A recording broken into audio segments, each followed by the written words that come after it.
Ninth class के पिछले class में रशियन रिवॉल्यूशन के काउज के बारे में बताए कि रशियन रिवॉल्यूशन के क्या सब काउज थे। इसमें बताए कि किस तरह रशिया का इकोनॉमी एग्रीकल्चर बेस्ड इकोनॉमी था। रशिया के वर्कर्स जो थे वो किस तरह डिवाइडेड थे, उनके बीच एक रूपता नहीं थी, यूनिफॉर्मिटी नहीं थी, लेकिन इसके बावजूद वर्कर्स के बीच काफ़ी एकता थी। और किसानों के बीच एक बात में एक अच्छी बात यह थी कि वे लोग अपने अपने लैंड को कम्यून के हवाले कर देते थे। ये कम्यून का विलेज का एक कमेटी होती थी, और यह विलेज कमेटी जो है तो गांव के सारे लैंड को लोगों की ज़रूरत के हिसाब से अलग अलग फैमिलियों के बीच जो है तो प्रत्येक क्रॉप सीजन में बांट देती थी। क्रॉप सीजन समाप्त होने के बाद फिर जो एक्चुअल जो लैंड के ओनर होते थे वही उसके मालिक होते थे, उन्हीं के कंट्रोल में फिर वो ज़मीन चली जाती थी। आज बताएंगे अगला टॉपिक सोशलिज्म इन रशिया। दुनिया हम लोग जानते हैं कि दुनिया में सबसे पहला जो सोशलिस्ट रिवॉल्यूशन हुआ वो रशिया में।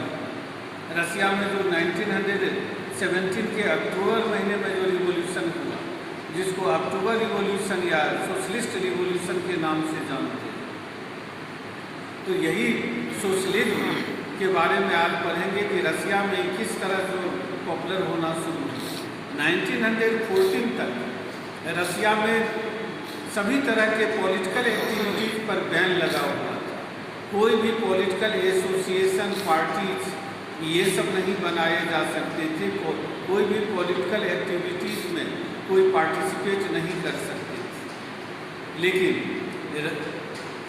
कार्ल मार्क्स के विचारों से जो प्रभावित रशिया के सोशलिस्ट लोग थे, उन्होंने इस बैन के बावजूद छिप करके 1898 में Russian social democratic workers party नाम से एक पार्टी की स्थापना की। यह पार्टी एक न्यूज़पेपर निकालती थी, और यह न्यूज़पेपर जितने भी इंडस्ट्रियल वर्कर थे उनके बीच जो है तो इनको छिप करके बांटा जाता था।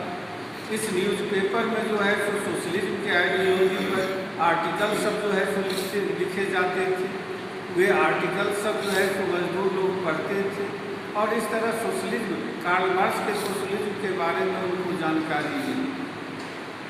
साथ साथ Russian social democratic workers party के जो मेंबर थे, वर्कर थे, वे भी किसानों के, मजदूरों के बीच जाकर के उनको सोशलिज्म के बारे में ब्रीफ करते थे, जानकारी देते थे। इस तरह के इंडस्ट्रियल वर्कर के बीच सोशलिज्म जो है तो पॉपुलर होना शुरू हुआ। इसके बाद रशिया में एक यह Russian social democratic workers party के जो लीडर्स थे, उनमें सबसे बड़ा जो लीडर था वो व्लादिमीर लेनिन था। यह पार्टी का विचार था कि इंडस्ट्रियल वर्कर के ही लीडरशिप में जो है रिवॉल्यूशन हो सकता है। लेकिन एक दूसरी पार्टी थी जिसकी स्थापना 1900 में हुई, इसका नाम सोशलिस्ट रिवॉल्यूशनरी पार्टी थी। यह पार्टी गांवों में किसानों के बीच काम करती थी। इन लोगों का विचार था कि रशिया में जो जिस तरह से किसान ज़मीनों को आपस में बांटते हैं, ये बताता है कि वो बाय नेचर वो सोशलिस्ट है। स्वभाव से वे लोग सोशलिज्म आइडियोलॉजी में विश्वास करते हैं। उन लोगों का कहना था कि रशियन लोगों के, किसानों के बीच जो ये भावना है, ऐसी भावना दुनिया में कहीं देखने को नहीं मिलती है। इसीलिए सबसे पहले सोशलिस्ट रिवॉल्यूशन यदि किसी देश में हो सकता है तो रशिया ही है। और इस रशियन रिवॉल्यूशन, इस सोशलिस्ट रिवॉल्यूशन को लीड, उसका नेतृत्व किसान ही कर सकते हैं।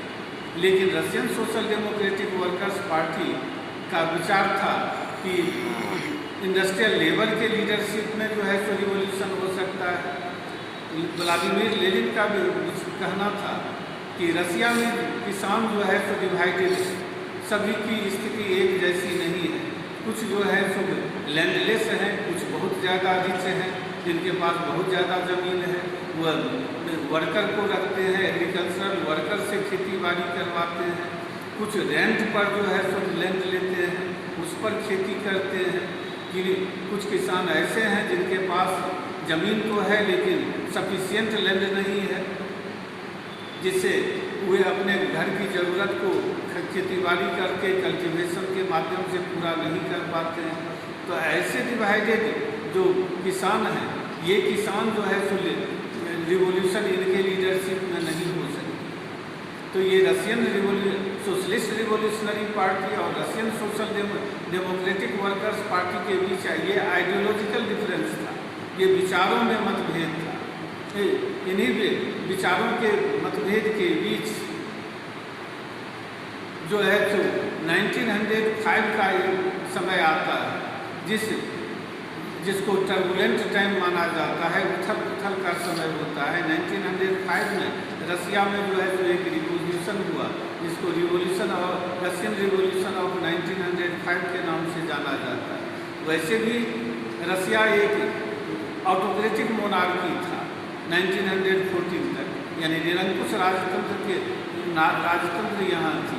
यूरोप के ज़्यादातर देशों की तुलना में यहाँ जो है तो अभी भी मोनार्क बहुत पावरफुल था, उसके पास अनलिमिटेड पावर्स थे और वह किसी कॉन्स्टिट्यूशन के, रसिया में कोई कॉन्स्टिट्यूशन नहीं था, कोई जो है तो पार्लियामेंट नहीं था। यहाँ का मोनार्क किसी पार्लियामेंट के कंट्रोल में नहीं था, जबकि यूरोप के ज़्यादातर देशों में जो रूलर होते थे वो पार्लियामेंट के कंट्रोल में होती थी। यह स्थिति थी। ऐसी ही स्थिति में 1904 में रसिया की स्थिति बड़ी ख़राब हो गई। उस साल जो है तो बहुत ज़्यादा सीवियर विंटर था, बड़ा ठंडा वाला जो है तो जाड़े का मौसम था और उसमें ठंड के कारण जो है फिर क्रॉप फेल्योर हो गया। क्रॉप फेल्योर होने के कारण जो है तो जो फूड ग्रेन का प्राइस था बहुत ज़्यादा जो है तो हाई हो गया।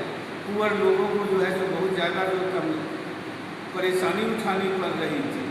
जो इंडस्ट्रियल वर्कर थे उनके एक्चुअल जो उनका जो पेमेंट था, सैलरी था, उसमें 20% की गिरावट आ गई थी। यानी कि जितना उनको पहले सैलरी मिलता था उतना सैलरी से जितना वो सामान खरीदते थे, अब उतना ही सामान खरीदने के लिए 20% और ज़्यादा जो है तो उनको सैलरी की ज़रूरत पड़ती।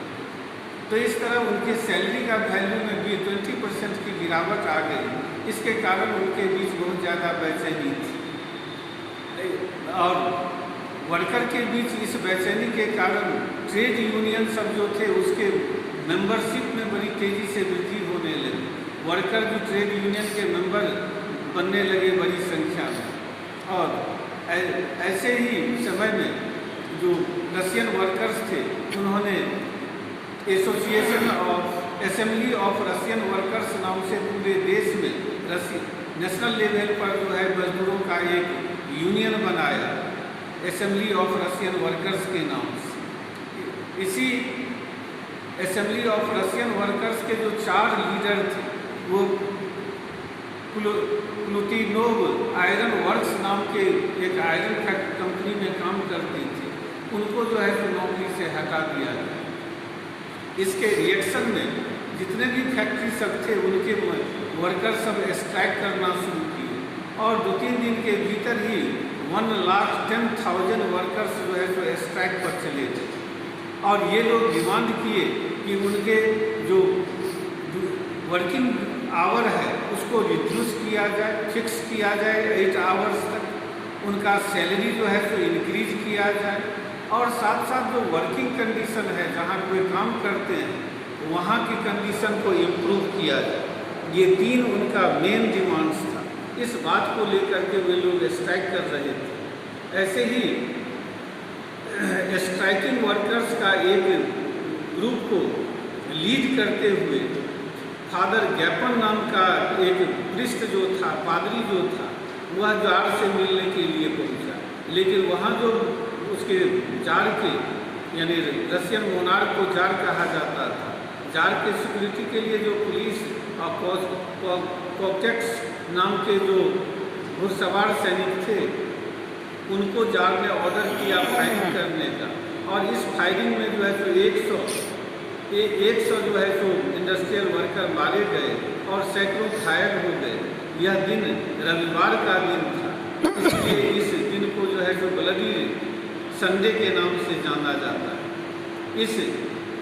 ये तो कारण था। और कि क्या हुआ रिवॉल्यूशन में, अब 1905 के रिवॉल्यूशन में के रिजल्ट क्या सब निकले, इसके बारे में अगली क्लास में चर्चा करेंगे।